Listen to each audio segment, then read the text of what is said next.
In my last Unreal Engine rendering video, I showed you the workflow from Unreal into After Effects using ACES. Now we're doing it in DaVinci Resolve. In DaVinci, I am going to start off with the project settings, and that is going to be clicking on the cogwheel in the lower right-hand corner, and we're going to start off with the default DaVinci YRGB color management tools. If you open up DaVinci for the very first time, this is what it's going to be. So if you don't want to deal with anything more complex than this, use the default.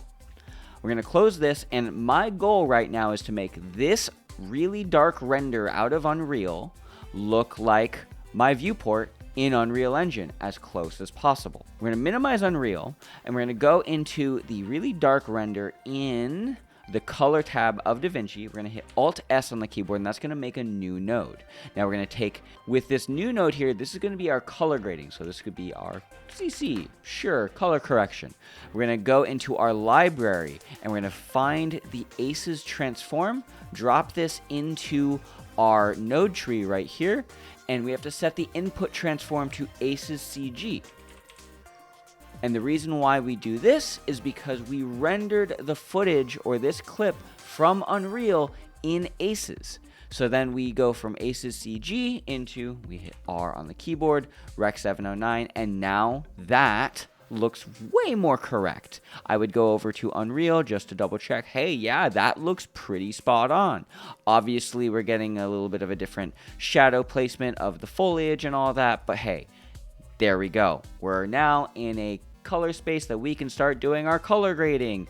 We can add a little bit of brightness with our curves, go to our library and type in glow, maybe add just a touch of glow over there, maybe bring it down just a little bit, maybe fuss with these settings, do whatever you want. This isn't going to be a color grading tutorial. This is more of a how do we get from ACES into Rec 709 or sRGB. Now let's say hypothetically, because you are also working with other types of 3D DCCs such as Blender, Maya, Cinema4D, etc., we have these other clips that also look like doo-doo butt.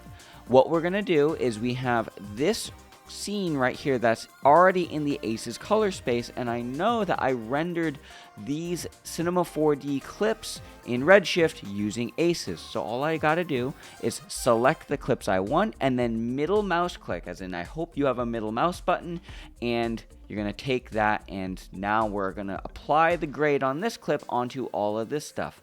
Here's a problem. All this stuff has the previous color grade other changes, so we can just go in and delete those other nodes that we didn't need to have, and now we are in ACES with this Cinema4D workflow.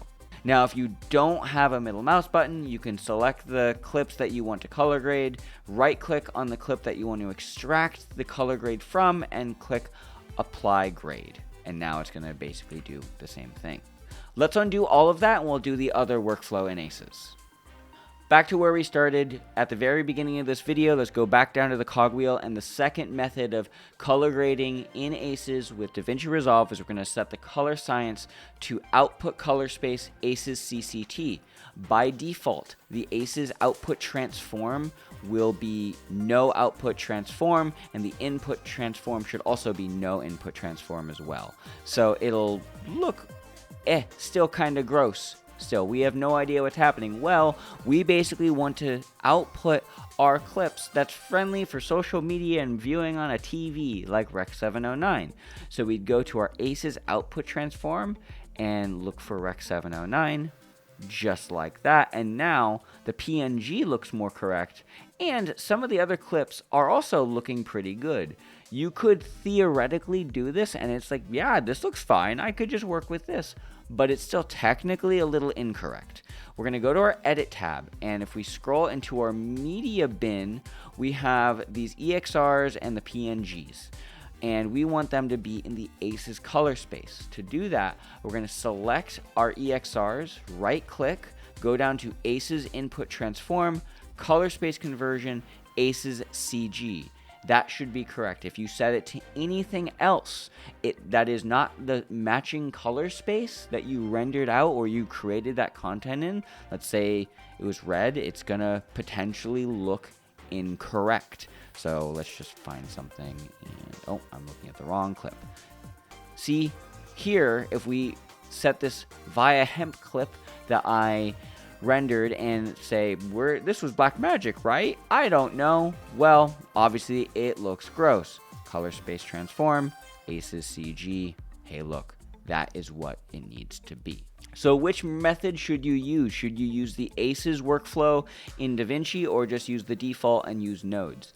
It really depends on the project and how you want to manage it. My best recommendation is this.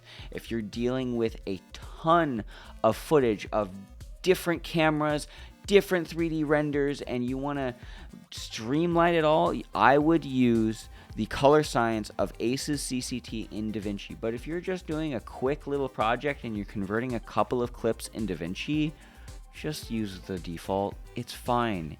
Because at the end of the day, as long as your render looks good and it doesn't make your inner artist brainchild cry on the inside and no one else is checking your workflow work, who cares? I've changed my perspective on this. And while I think it is important to know the technical stuff, to a high level and degree, knowing why you do it is a little bit more important. To check our work, I'm going to go over to After Effects where I have the literal same setup and scene. And I am not going to go into the After Effects workflow. Just trust me that we're going from ACES into sRGB or Rec 709. I'm going to set this to Rec 709 just so that everything matches. Hey, look, that looks pretty good. That looks pretty good. That looks pretty good. We have our EXR sequence, our EXR sequence, and our PNG sequence right here. And if I jump over to DaVinci Resolve, same deal. Obviously, this looks gross because we went back into our DaVinci UI RGB. But if I just set this to my desired color space science, hey, look, that looks good. That looks good. That looks good. So After Effects is a good way to check as long as it matches your viewport render and you're happy.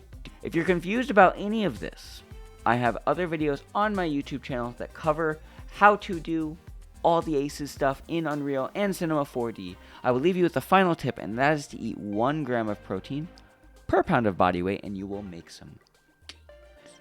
Goodbye, my friends. Bye.